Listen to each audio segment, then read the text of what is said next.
It was the first time experience for me to be at the state capitol and to be involved in such a political, I didn't think I would understand that aspect of the issues, and so I kind of always strayed away, and I just felt a little intimidated by politics. This morning we're going to talk about food insecurity, sustainable agriculture, and the environmental and health impacts of biotechnology. The morning of the legislative hearing, I was asked to share my experience. I wanted to know what it was that they were spraying, when were they spraying, and in what fields. At this point, I'm hoping and I'm really pushing for laws to be in place so that this information will become public. I feel that residents and schools that are in the area need to know what it is that's going into the air. I think that's what I got out of that was, a boost of confidence, and I think from here on out I want to encourage other mothers to be involved because we can, and we have a voice. Our concerns can be heard, and to continue raising awareness and to keep researching and learning and to keep sharing. We live on an island surrounded by water. We have very limited resources, and we got to see beyond today and kind of foresee the future, because 40 years from now, 60 years from now, our children's children will continue to live here, and I don't want for my own children to have to question the safety and health of the environment they live in. Very good. Well done.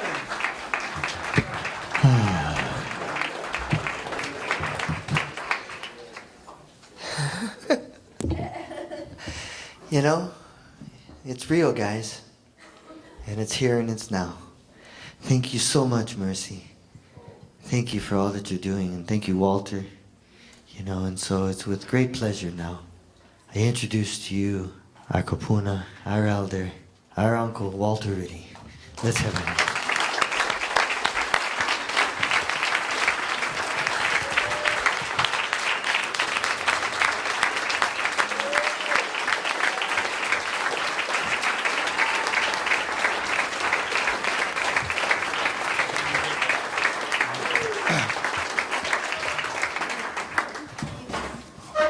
Wow. I said that in the movie too. And I say that's the feeling I'm getting now as well. Whew.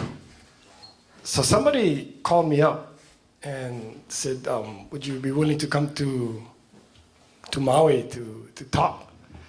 And I says, anytime somebody invite me to Maui, I'm gonna come because this is where I was born. So Punane Hospital is gone, but I still remember the place over there. So when I was still very little, then we moved to Molokai. My father was a wanderer, so we ended up on Molokai and been there ever since. And the first time I really got involved with GMOs was driving up this road and going to Keiki and the peninsula. There's like a retreat place over there above the peninsula. The YMCA. And these people invited me to come because they were going to be discussing in a 3-day period GMOs. And at that point in time, I was just learning about GMOs on Molokai because Monsanto had come to Molokai maybe 3-4 years before anybody even knew they were on our island. And for you to come on our island and start any kind of an industry without the people of Molokai knowing is nothing short but a miracle. Because when you get off the airplane, everybody knows who's coming off the airplane, what they're doing, where they're going, who brought them. We know. In this case, they've been on our island for the past 3 years and nobody even knew what they were doing or who they were. So that's significant because that's the way they operate. They operate like cockroaches. You turn on the light and they dig. And that really, that was like in my mind constantly, that this is a bunch of cockroaches that can sneak. So when I went to the legislature And I saw these guys at the legislature every day. I didn't see them every day, but I was told that they were there every day because they get paid people that get paid to be there every day. And they're telling our government what is up and what is down. And for cockroaches to be talking to our politicians, that's scary because now they're learning the bad ways of their secret ways of operating, and it's going to be catching.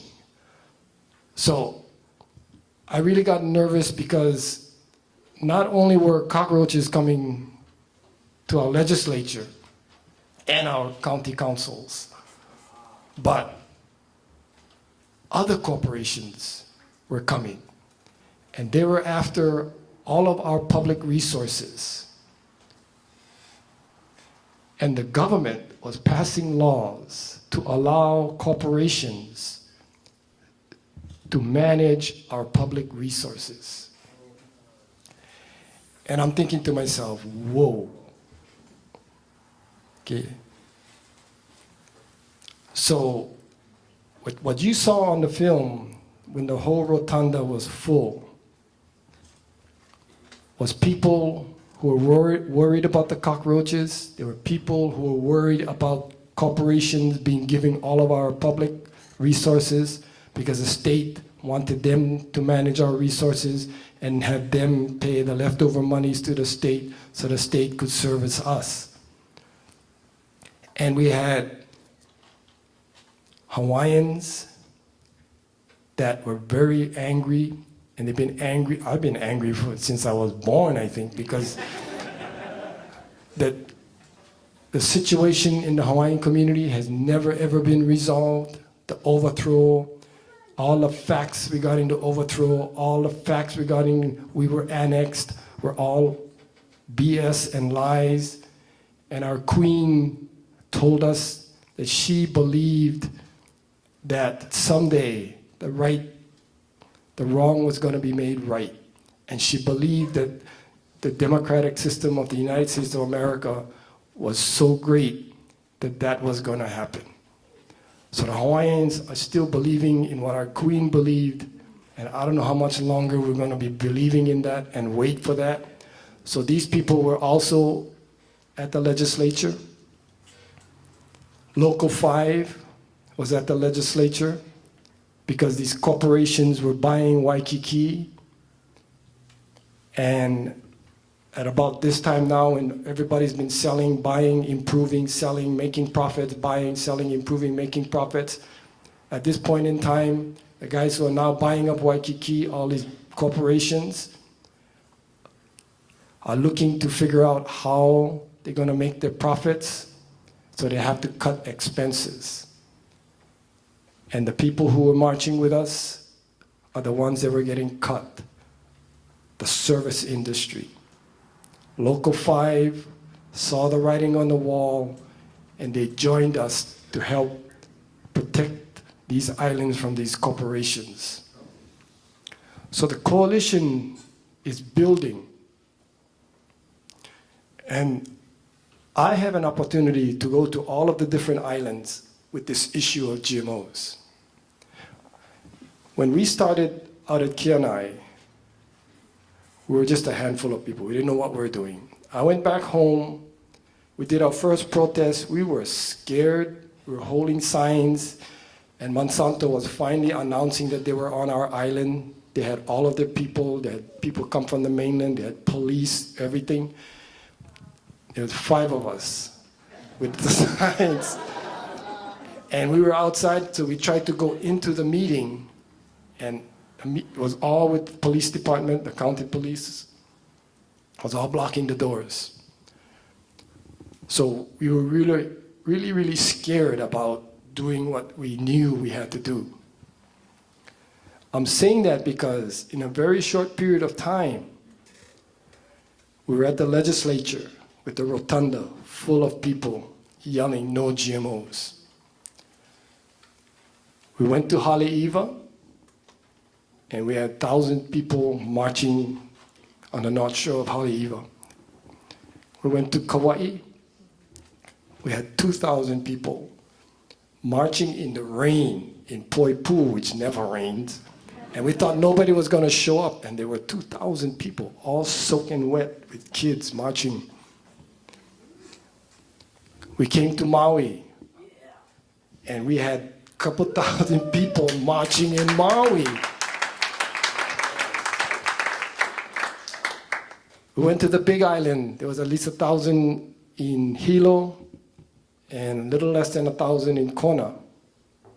So we were like, wow, from a few, less than a dozen people, things have changed. And then we went back to Kauai. 4,000 people marching on Kauai. 4,000 people.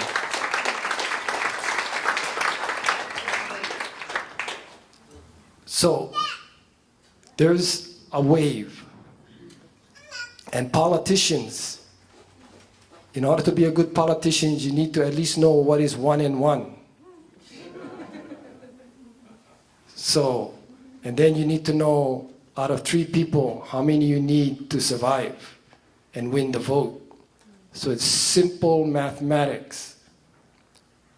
So the mathematics is coming to our side. So when I had this opportunity to come to Maui, there's a couple of things I wanted to do. One is to let you guys know what the other islands are doing and that you're not alone in this effort. And I wanted to see, who is this guy, Shaka? Are these guys for real or what? So I went on the website. Good website. You guys should go on this website. They put a lot of work on this website, and you can find out who is this guy, Shaka. Are they for real? It's like I'm supposed to be cleaning my yard right now, according to my wife. And I told her, I gotta go Maui. So you better have a good reason. So I spent all day with these guys from Shaka.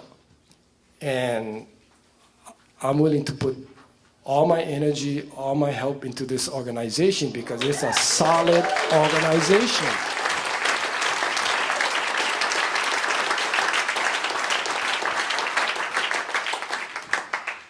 You guys are fortunate because, you guys are fortunate. There's good leadership in this group. So all it takes now is for you guys to get off your coalies and don't be spoon-fed, do your homework, learn how to use that thing that all your kids know how to use, and educate yourself some more. There's so much to learn. This is just the tip of the iceberg about these guys. So much more to learn. And the more you learn, the more committed you're going to be to your future generations. And the more you're going to see about negative impacts that's happening on these little dots in the middle of the Pacific. Negative. It was easy to see what the military was doing to Kaho'olawe. They were so arrogant and stupid. Johnny Alameda could see what was happening to that island. It was being killed right before your eyes. These guys are a little bit smarter than the military. They're going to kill you slowly. They're going to kill your lands slowly. But they're going to have the same impacts that the military had. So there's no difference what these guys are doing than what the other guys were doing on the island of Kaho'olawe. What is needed, these guys, I think they got more money than the United States. You put all these corporations together, they got a bigger bankroll than our government. These guys are huge. I've been in this fight for almost 10 years now, and these guys are huge. You guys saw what we did at the legislature? You know what the end result was? They killed our bill. So we need to get more and more. So 1 in 1 becomes 1 in 100, 1 in 200, 1 in 3. Before you know it, the math is going to be on our side. And that's one of the reasons I'm here, is to try and include all of you in this mathematical equation to tell your mayor that what he did with Monsanto and those guys are embarrassing, absolutely embarrassing.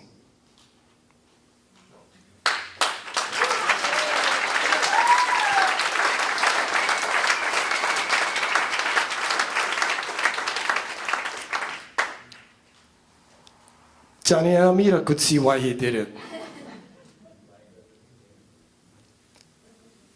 It was just a political response to all of the actions that the mayor on the island of Kauai had to go through, and now the mayor on the island of Hawaii has to go through.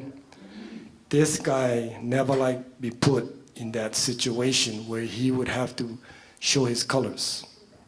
So he came out smiling with a ridiculous agreement that doesn't mean anything for any of us.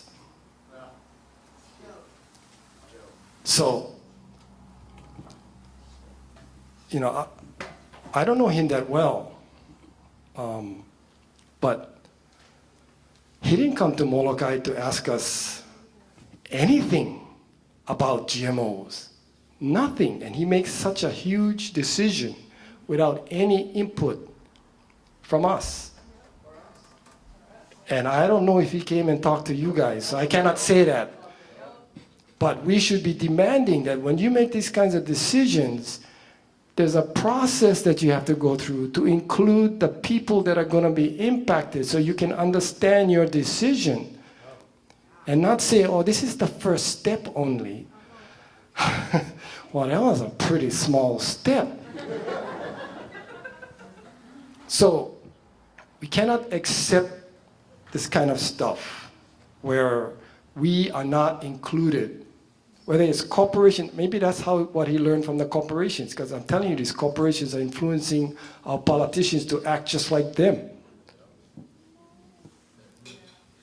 That's the scary part. Not only are they getting dinged with money, but they're acting like corporations. They're not supposed to be corporations. They're part of a democracy. You're the kings of the democracy. But they don't even come and talk to you. Now, that cannot be accepted. That's not going to work. We're not going to have a democracy that way. So, I got that idea after they overthrew our queen and came over here and told us that we have a democracy.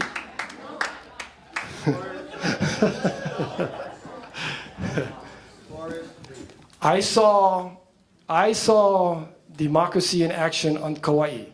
I did. People came 3 o'clock in the morning in the rain, sleeping on the sidewalk to participate in government. Now that is democracy. I saw with my own eyes. Then the next time we had to do that, they came the night before. And then they stayed the whole day, and then they stayed the whole night, and then the meeting never get over to 3 o'clock in the morning. So, I'm telling you this because it's not easy fighting these giant corporations. What you gotta commit to is a heavy-duty commitment to make this democracy work. It is not working because we are staying home, telling our kids, stop doing this, while we're watching the television. So, I really enjoyed what I saw in Kauai. And I'm here to encourage you guys to commit, because the organizations that you have right now, this foundation that's been laid right now, is way stronger than what they had on Kauai. Kauai was sort of like this, but what Kauai had that you don't have is a county council that had strong, good leadership, where they actually overrid the mayor of their county. So I don't know if that's going to happen on the Big Island. Watch closely whether or not they're going to override that veto. But that's what it takes. It's not one meeting, one gathering, and all your problems are solved. It's a constant getting together, growing, committed, doing something. You guys got a website. I mean, you can talk to each other. You can talk to everybody. Everybody can see what everybody else is doing. So the technology behind Shaka is really, really good.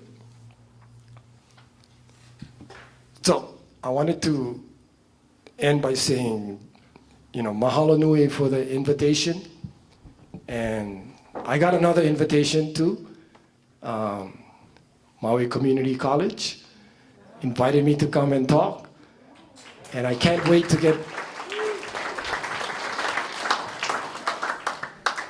I can't wait to go over there and talk story over there also. And, GMO-free Maui, they've been going at this. The guys who started in the trenches early, been having a hard time. We all had growing pains. So now we're getting more and more people together. This initiative, Kauai passed a law regarding pesticides. The Big Island is saying, wow, we don't want what's happening to the other counties happening to us. Because when Kauai tried to do something, those 5 companies brought all of their workers, all in blue, the wives, the kids, everything, fed them. At least 6 different times I was there. Packed with all of their workers. Nobody was working there, and they were all getting paid just to come to these events. So they were like pressuring the politicians so that they had one guy and we had one guy. But actually, because of the 4,000 people marching, we had 2 guys and they only had 1 guy. No matter how many workers they were paying. So the Big Island, hopefully, but I doubt it, that the mayor is going to allow this to go through, but I think he's going to veto it the same way that mayor did. So, I ramble, so I got to stop rambling, but I wanted to say right before I go that you guys have a really good idea. Every county is going to have a different way of managing what they're managing, to the point where the state is getting scared now. They're going to say, counties, you guys cannot do this anymore. That's what's going to happen this year at the legislature. It's called preemption. Preemption is going to be what they're going to do. They're going to say, counties, naughty, naughty. We're the rulers when it comes to big business. So you guys are going to go and try and do an initiative. And nobody on this island has done an initiative yet. So it's a brand new process. Not a brand new process, but nobody has done that process. So you got good people who understand the process. And that's a people power process. It's a citizen's way of telling the government, this is what we want. So you guys are probably going to have the best vehicle to get to where you want to go with this process. Will it work? It's a little bit complicated. The answer depends on you.